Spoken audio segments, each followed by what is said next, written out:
Hello friends, welcome to Audiobook Daily. Today we'll talk about 30 Days to Self-Discipline by Lucia Georgiou. It was 5:30 a.m. and Maya's alarm rang for the fifth morning in a row. She turned it off again, the same cycle. "Tomorrow I'll start," she whispered, pulling the blanket over her head. But deep down, she knew tomorrow never came. Every time she broke a promise to herself, whether it was about waking early, eating healthy, or finishing that long-delayed project, she felt a little weaker, a little more disconnected from the life she wanted. One evening, while scrolling aimlessly through motivational quotes, she stumbled upon a small book, 30 Days to Self-Discipline by Lucia Georgiou. The title sounded simple, maybe too simple, but something about the 30-day challenge intrigued her. What if, she thought, this time, I don't wait for motivation, what if I train myself to act without it? And that one decision changed everything.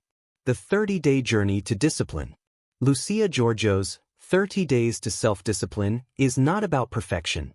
It's about progress through consistent, deliberate action. She explains that self-discipline isn't a trait we're born with, but a muscle that strengthens through use. The more we practice it, the easier it becomes to follow through, even when we don't feel like it. The book is divided into 30 days, each focusing on small, actionable steps that slowly rewire the brain for discipline. Here's the essence of her approach. 1. Understanding self-discipline. Lucia begins by addressing a common myth, that discipline means forcing yourself or living a joyless, rigid life. In reality, she defines discipline as doing what needs to be done, even when emotions resist. It's not punishment, it's self-respect. She encourages readers to treat discipline as an act of love, the bridge between goals and results. 2. The science of resistance. Every time we try to change, the mind resists. Lucia calls this the internal saber, the part of us that whispers, later, or you deserve a break. Instead of fighting resistance, she teaches us to observe it, acknowledge it, and act anyway. She says, discipline is not the absence of resistance. It's moving forward despite it. 3. Building tiny habits. Rather than massive changes, the 30-day plan uses micro-habits, small wins that build momentum. Examples include making your bed right after waking up, drinking a glass of water before checking your phone, writing for just 5 minutes instead of waiting for inspiration.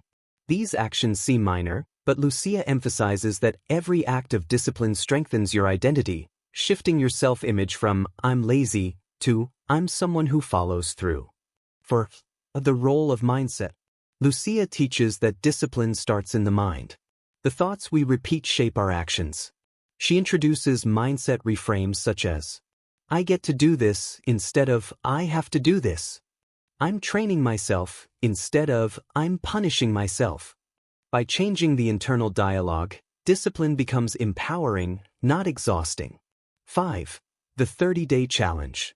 Each day has a focus, from time management and goal setting to dealing with procrastination, distractions, and motivation slumps. Key lessons include: Day 5. Prioritize what matters most. Day 10. Reward small victories. Day 15. Limit excuses, track them to understand your patterns. Day 20. Practice delayed gratification, the foundation of self-control. Day 25. Visualize your why every morning. Day 30. Reflect, celebrate, and prepare to continue. By the end of 30 days, Lucia promises you'll not only have stronger discipline but also a deeper sense of trust in yourself, the confidence that you can do hard things. 6. After the 30 days. Lucia reminds readers that self-discipline is not a finish line but a lifestyle. The key is to repeat the small wins until they become automatic, like brushing your teeth or locking your door. She concludes with a powerful message. You become unstoppable when you no longer wait to feel ready. 30 days later, Maya didn't become a superhero, but she became consistent. She woke up on time, exercised even when she didn't feel like it, and finally finished the project she delayed for months. Each morning, her inner voice grew quieter. Each act of discipline made her stronger. One morning, she looked at her reflection and smiled, not because she had changed everything, but because she had kept a promise to herself. And that's what 30 Days to Self-Discipline is truly about, the quiet power of doing what you said you would, every single day. Key takeaway: self-discipline isn't about perfection or punishment. It's about choosing yourself, again and again, until your habits shape the life you once only dreamed of.